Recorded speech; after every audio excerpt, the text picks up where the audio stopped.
এবার পুরো গাজা দখলের ঘোষণা নেতানিয়াহুর।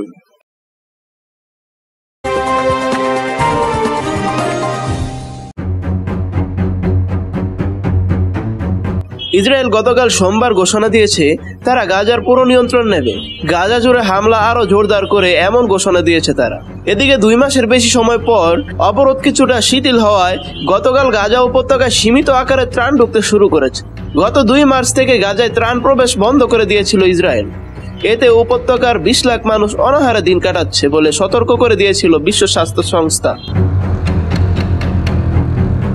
মানবিক সংকট নিয়ে ক্রমবর্ধমান আন্তর্জাতিক চাপের মুখে ইসরায়েল সীমিত পরিসরে গাজায় ত্রাণ ঢুকতে দেওয়ার ঘোষণা দেয়।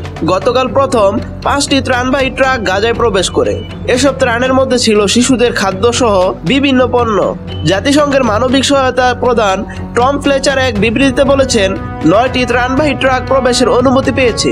তবে যে পরিমাণ ত্রাণের প্রয়োজন সেই তুলনায় এটা বিশাল সমুদ্রে 1 ফোঁটা পানি ছিটানোর মতো মাত্র।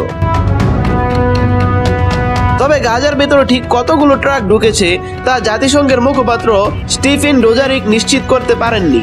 তিনি বলেন, নির্ধারিত এলাকায় কোনো ত্রাণ সামগ্রী বিতরণ করা হয়নি, কারণ তখন রাত হয়ে যাওয়ায় নিরাপত্তাজনিত উদ্বেগের কারণে তারা সেই পরিস্থিতিতে কাজ করতে পারেননি। ইসরায়েলের প্রধানমন্ত্রী বেনিয়ামিন নেতানিয়াহু বলেন, ব্যাপক রকমের অনাহারের ছবিগুলো ইসরায়েলের মধ্যে তৎপরতা বৈধতা ক্ষুণ্ণ করতে পারে।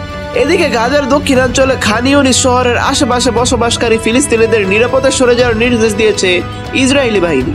ইসরায়েল নজিরবিহীন হামলা শুরু করতে যাচ্ছে জানিয়ে এমন সতর্কতা দেওয়া হয়। গাজার বেসামরিক প্রতিরক্ষা সংস্থার তথ্য অনুসারে সোমবার গাজা জুড়ে ইসরায়েলি হামলায় 91 জন নিহত হয়েছে। নেতানিয়াহু টেলিগ্রামে প্রকাশিত এক ভিডিও বার্তায় বলেছেন, তীব্র লড়াই চলছে এবং আমাদের অগ্রগতি হচ্ছে। নেতানিয়াহু আরো বলেন, আমরা উপত্যকাটির পুরো ভূখণ্ডের নিয়ন্ত্রণ নেব।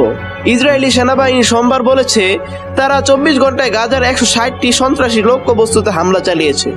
ইসরায়েলের এসব কর্মকাণ্ডকে আন্তর্জাতিক আইনের লঙ্ঘন এবং জাতিগত নিধনের সমতুল্য বলে উল্লেখ করেছে জাতিসংঘের মানবাধিকার দপ্তর। নেতানিয়াহু বলেন, ইসরায়েল হাল ছাড়বে না, কিন্তু সফল হতে হলে আমাদের এমনভাবে কাজ করতে হবে যা থামানো যাবে না।